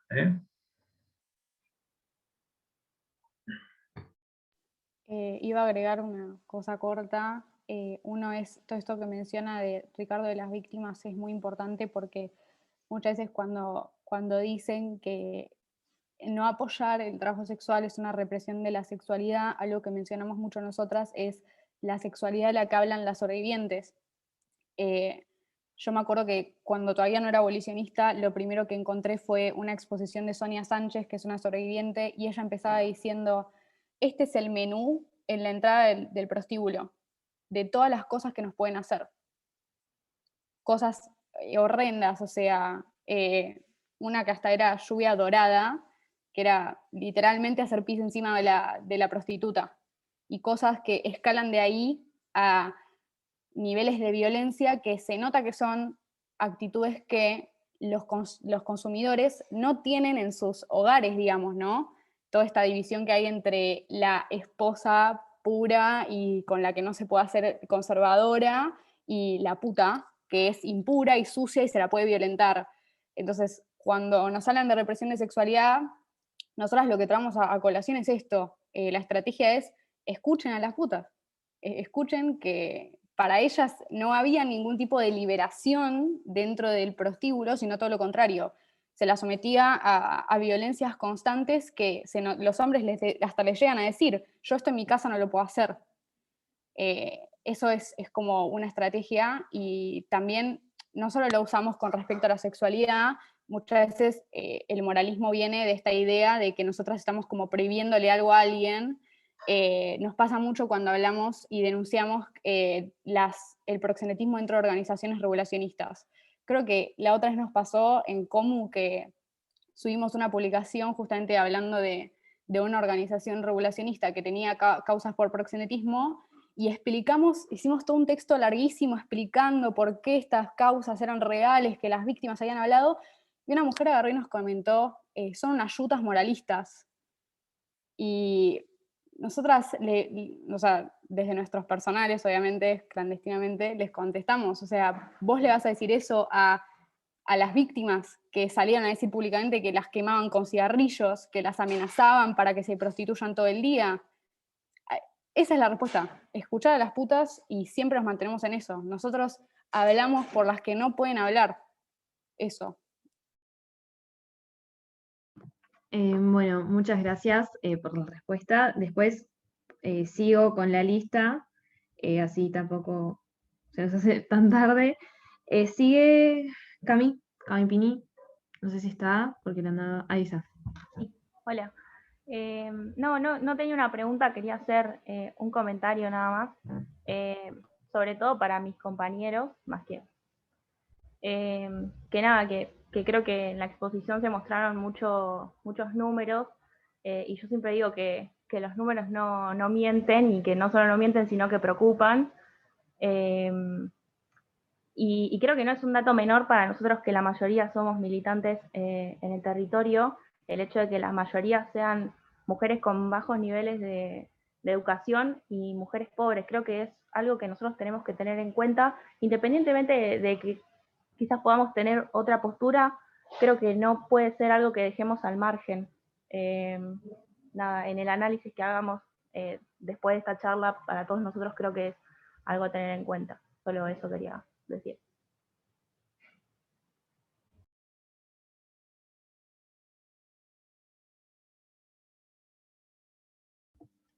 Sí, yo opino lo mismo. Muchas gracias, Cami. Después está Euge, ¿puede ser? Hola, buenas. Tengo una pregunta que capaz es medio engorrosa porque forma parte de la realidad. Bueno, acá en La Plata fue muy conocido el caso de Joana Ramallo, que deja un planteo de lo judicial como bastante complejo. O sea, ¿con quién vos denunciás si la misma policía está metida en las redes de trata? Como que hay niveles del Estado que también están metidos en las redes de trata. O sea, ¿cómo se trabaja eso? Es mi pregunta.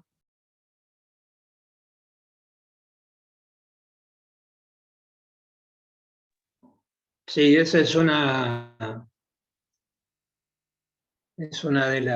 de los grandes obstáculos que tenemos, ¿no? Que es esta inercia patriarcal del aparato judicial, ¿no?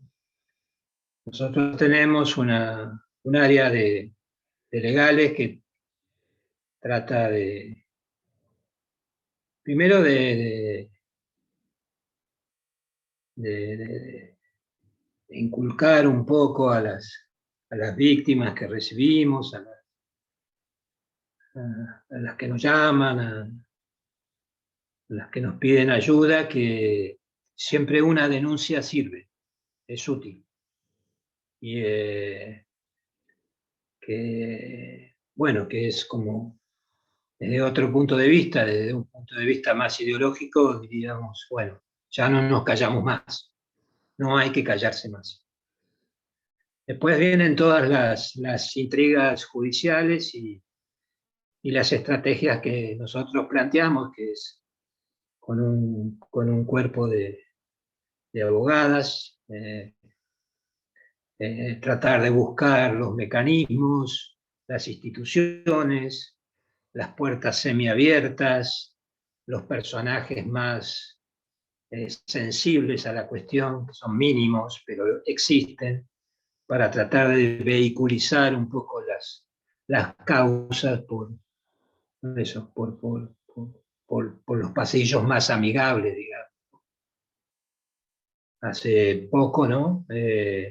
Compañeras me corregirán, bueno, ha salido una sentencia que es un poco, va a ser histórica, digamos, de penalización, ¿no?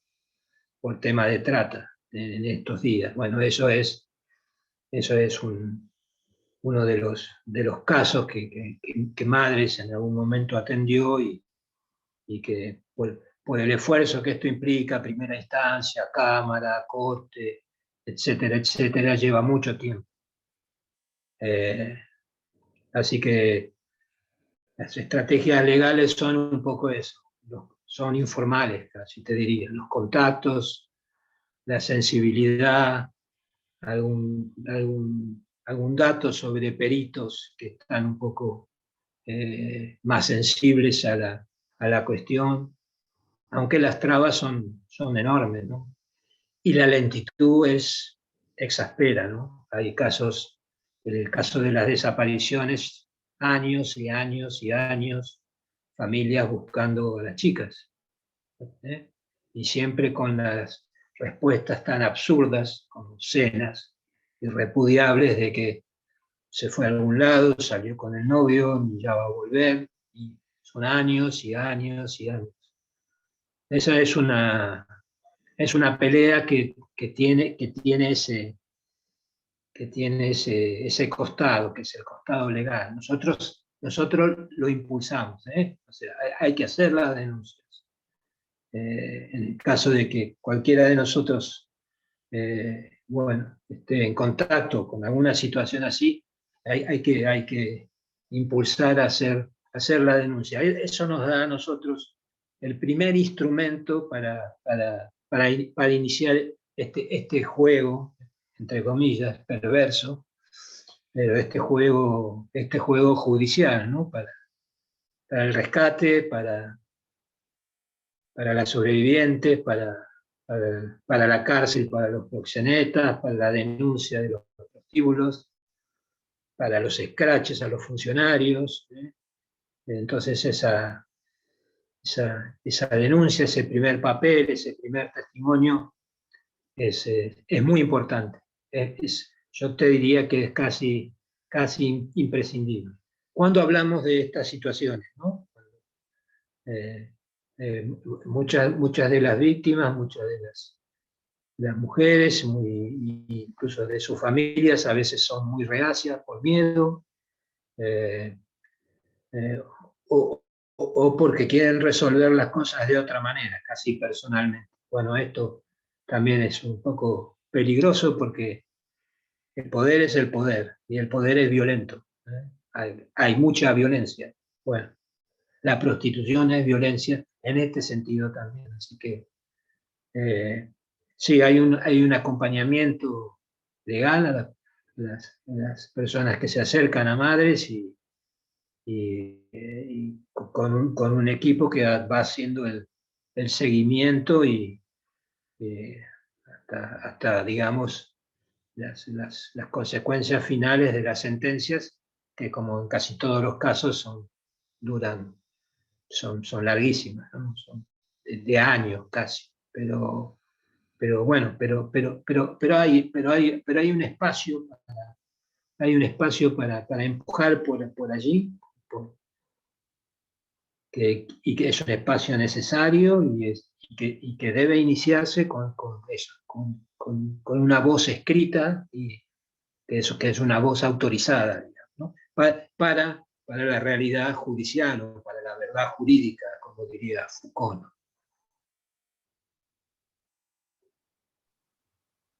A mí me gustaría sumar algo más a lo que dijo mi compañero Ricardo, que bueno, también lo puso mi compañera Elena en el chat. Nosotras, Madres Víctimas de Trata, o sea, si entran al Instagram, van a ver que en el link en biografía les redirige a una página donde, bueno, tenemos distintas links importantes a los que queremos redirigir. Uno de ellos es un protocolo para denunciar, para quienes no saben cómo denunciar ante situaciones de trata o sospecha de casos de trata. Bueno, les mostramos, tenemos un documento de un protocolo para denunciar. Para quienes no saben cómo hacerlo, bueno, en ese protocolo están los pasos y se explica cómo hacerlo. Igual, más allá de lo que es la denuncia por casos de trata, es importante mencionar también que el abolicionismo no milita por, o sea, milita por denunciar claramente los casos de trata y que los proxenetas sean penalizados como corresponde, pero también milita por desalentar el consumo de la explotación sexual y que, digamos, no todo se reduzca a vivir denunciando situaciones de trata. O sea, acá lo que se está también militando es conocer el corazón de lo que es la trata, que es quien consume la explotación sexual, para desalentar ese negocio y que progresivamente haya cada vez menos trata, por ende cada vez menos casos que denunciar.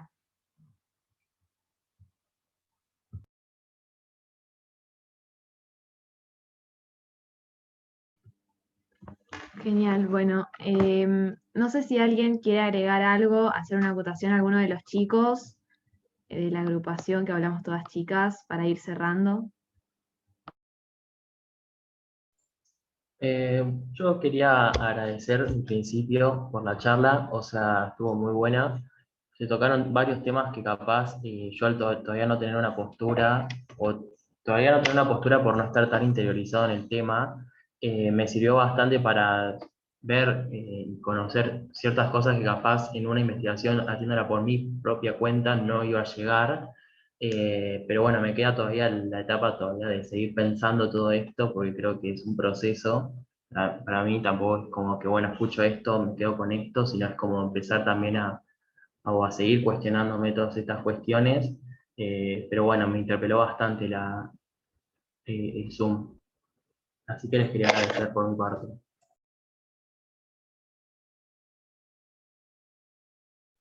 Sí, yo también les quería agradecer primero, bueno, a nuestras compañeras por darnos el espacio, porque capaz que si no fuese por esto tampoco nos interiorizábamos más sobre el tema, ni va, por lo menos por mi parte yo no tenía un conocimiento vago, quizás muy tranquilo sobre el tema, no conocía bien la postura marcada. Y bueno, nada, y también a ustedes por el laburo que hacen, es tremendo. Yo estuve viendo las redes y nada, me parece que le meten mucho y nada, que sigan así, muy claro el tema explicado y todo el apoyo siempre por mi parte. La verdad es que me gustó mucho la reunión.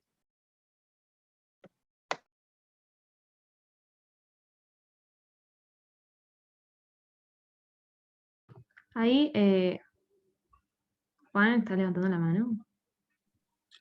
Sí, yo. Quería, quería agradecer lo mismo por la claridad a la hora de explicar. O sea, en estos temas capaz se hace medio difícil entender la postura de uno o del otro lado. Y nada, la verdad que las chicas lo supieron explicar excelente y con un montón de fundamentos, y eso está buenísimo. A uno como que está capaz no tan interiorizado, ¿no? Que está más como del otro lado. O sea, del otro lado me refiero tipo como no involucrado, ¿no? Está bueno porque le abre un montón la cabeza y le da un montón más o sea, le abre la cabeza y le da un montón de nuevas ideas a la hora de pensar un tema como es la trata, que es un tema que está y está hace un montón, y la verdad que hay que replantearse un montón de cosas. Y nada, les agradezco a las chicas por la claridad a la hora de explicarlo.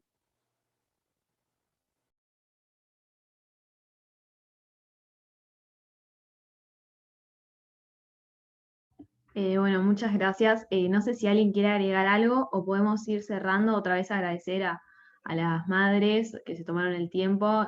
En lo personal me pareció una charla muy fructífera para todos y todas. Me pareció que nos va a ayudar muchísimo en lo personal como militantes a tener un pensamiento crítico.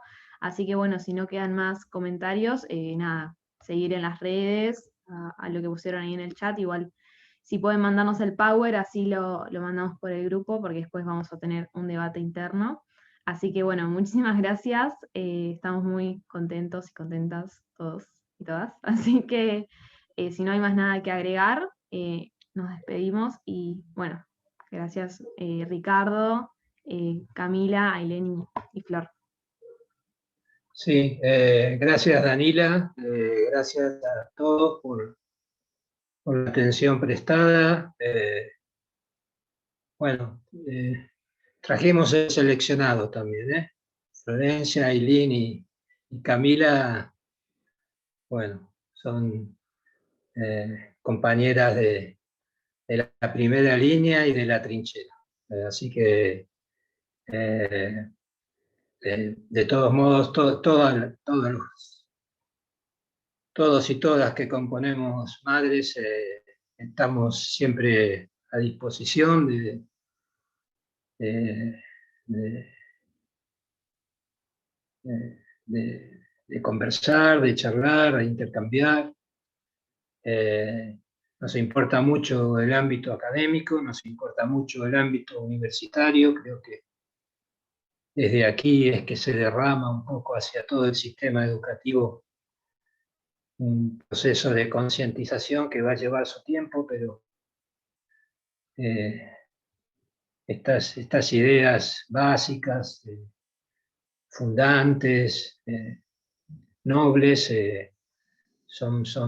van a ser bien recibidas en en las otras etapas del proceso educativo en nuestro país, en los niveles terciarios, secundarios y primarios y hasta en el nivel inicial, que es un poco el objetivo que tenemos.